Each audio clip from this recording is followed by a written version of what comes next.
तुम्ही तर मरालच, पण तुमच्या कर्मानं मी सुद्धा मरेन, असं प्रिया का म्हणाली आहे?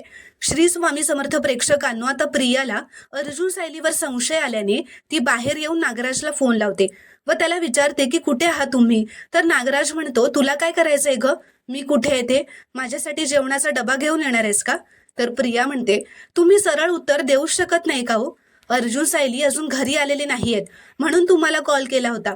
ते दोघंही इतक्या उशिरापर्यंत घराबाहेर कधीच राहत नाहीत आणि सायली तर नाहीच नाही. म्हणून मला वाटतंय की काहीतरी नक्कीच गडबड आहे.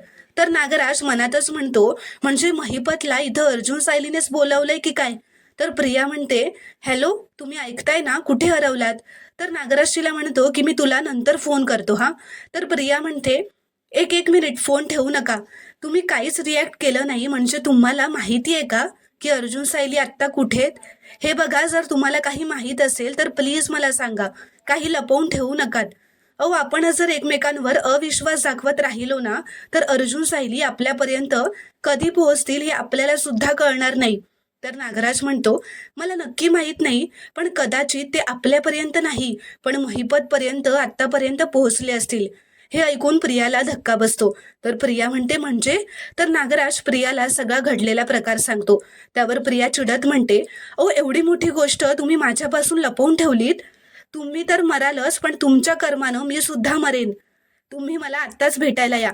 पुढे काय करायचं ते आपल्याला ठरवायला हवं. तर नागराज म्हणतो, आत्ता नाही भेटता येणार मला. मी महिपत बरोबर इकडे आलोय.